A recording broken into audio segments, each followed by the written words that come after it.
So, so taking you back to the 1980s, when in 1983 Maruti's 800 was launched, it was an aspirational car for the Indian middle class. But over the last 40 years, the very sense of aspiration in India, especially with regard to vehicles, private vehicles, has changed a lot. So now Maruti has, where do you see Maruti positioning itself in the current Indian scenario? You know, is it affordability or is it aspiration? Where exactly is Maruti Suzuki as a brand and now present in India in the market? Sharmila, India has changed a lot in these 40 years. It's not only the automobile market and the aspirations of people regarding cars, it's the aspirations of people generally which has changed a considerable amount, especially in the last 10 years or so. And when we started, India didn't really have an automobile industry worth the name. And that time, the government wanted to start this car because they wanted a small car, in a sense, to continue the project which Sanjay Gandhi had started. And we started with a small car, and that revolutionized the entire industry.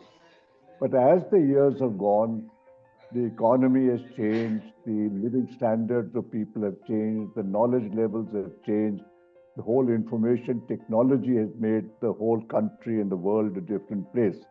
And today there are not one, but perhaps three markets in India. Maruti, as a car manufacturer, has to meet the requirements of its customers in different segments of the market.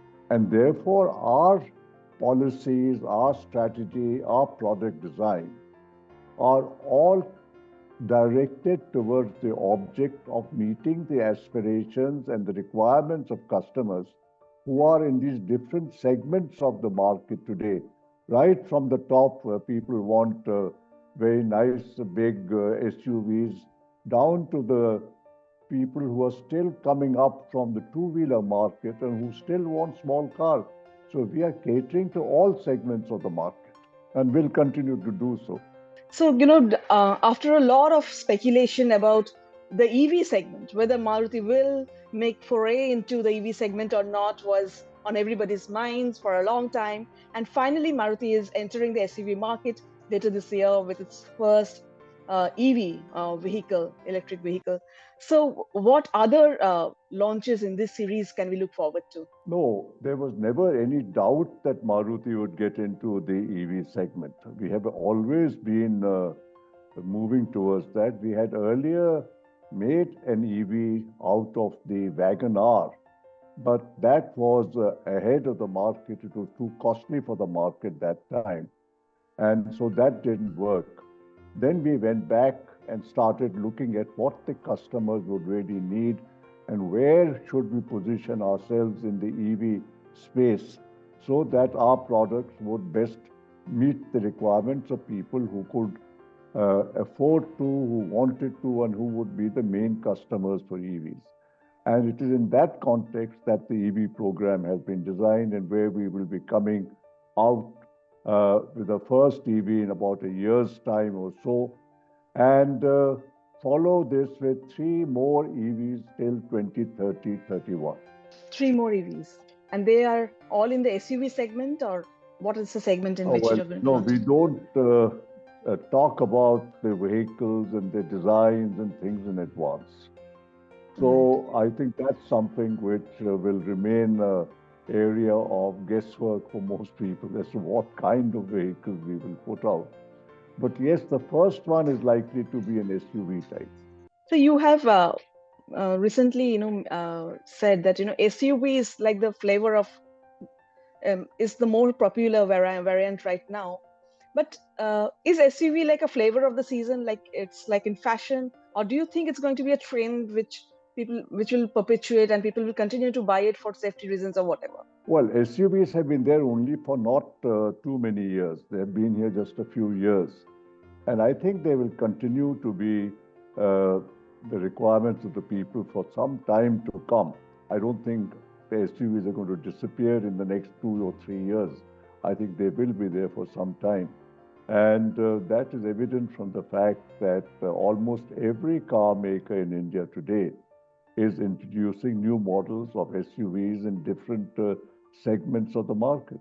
So, talking about EVs, the penetration of EVs in India, there were very ambitious plans, but it's still very slow. Uh, do you think that we have the right infrastructure yet, or policy support yet, that is required for the speed at which we want the EVs to be seen on Indian roads? No, I think the reason why Maruti was a little bit delayed in getting into EV in the market was because we felt that conditions in India were not appropriate for a rapid increase in the move towards EVs from the ICE vehicles. And there are many reasons for that. And I think most of us are aware of the reason why customers, not only in India, by the way, Sharmila, I hope you know that recently in most parts of the world, there has been a lot of rethinking among customers about EVs. Demand has been falling. It's not as if the world is continuing a sort of stampede towards adopting EVs anywhere. Even in China, the demand has fallen off. And that is because there are still issues relating to EVs.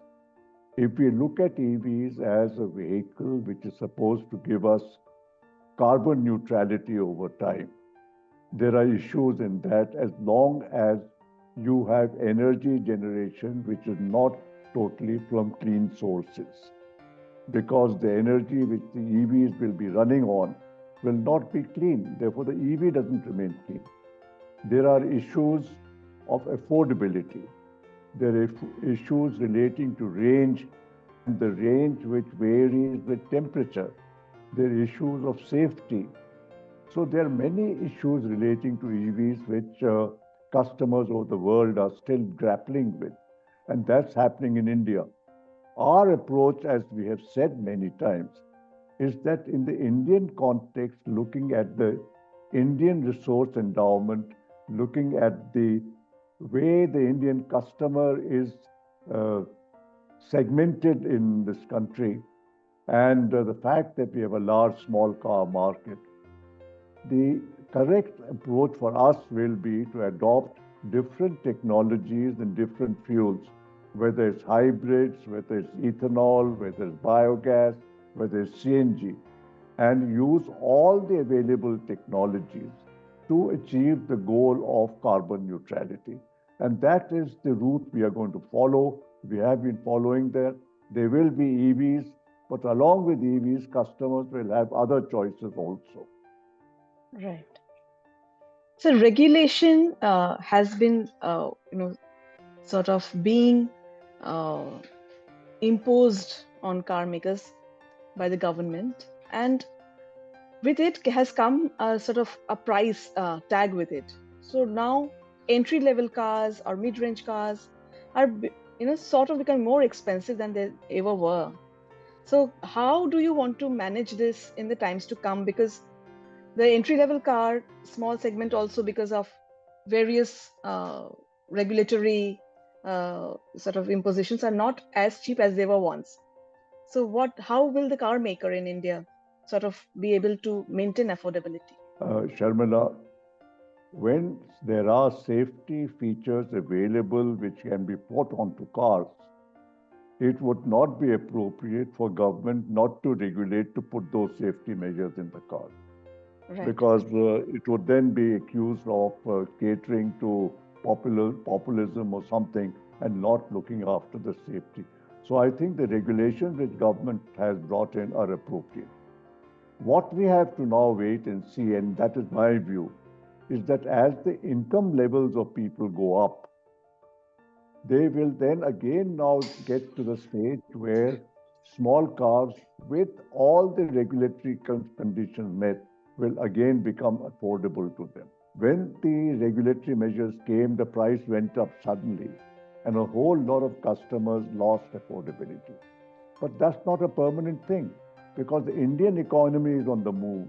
Indian incomes are rising.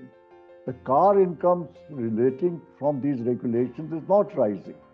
And Right. therefore, over time, this gap will be closed and people will again start buying smaller cars because the two-wheeler owner ultimately has to upgrade to a four-wheeler. He cannot continue, and all people can't continue two-wheelers all their life. Right. So, Maruti has, I think, been exporting to over 100 countries. So, if you can tell us a little bit about your global footprint going forward. With the way the global situation is changing, Sharmila, export opportunities, especially for the smaller cars, are growing tremendously, especially in the whole of the African continent. You go to South American area, some parts of Southeast Asia. People are still beginning to motorize. There are a whole lot of people who don't have the means of buying expensive $50,000 cars. And in those areas, India has the best advantage of all people because we have the volumes which will enable us to manufacture small cars at comparatively low cost, and they are of global standards in terms of quality and performance. That's the reason why both Suzuki and even Toyota are sourcing cars from India to meet the requirements of the customers in different parts of the world, which I mentioned. So we expect that by 2030, 31, exports from Maruti will increase from the present volume of about 260,000 cars. They will go up to 750 to 800,000 cars. These will include EVs, by the way. And finally, I have the one question, which is that, Maruti made stupendous sales last year.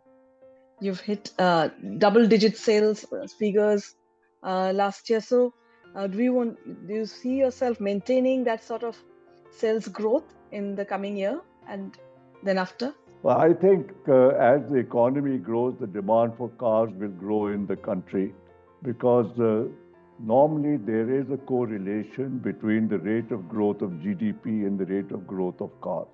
Right. And I expect that our GDP growth will be in the high single digits if they don't reach double digits. I think India has the potential to get to double digits, but it requires a certain amount of change of attitudes on the part of our entrepreneurs and the people who are managing industry. But the younger generation is showing enormous appetite for growth. So I think GDP will grow faster and faster as we go along. And along with that, the car industry will grow. And the car industry will, of course, have to meet with all the requirements of the environment and safety and all of that. Thank you so much. Thank you so much, sir. Thank you, Sharmila. Thank you for Yes. listening.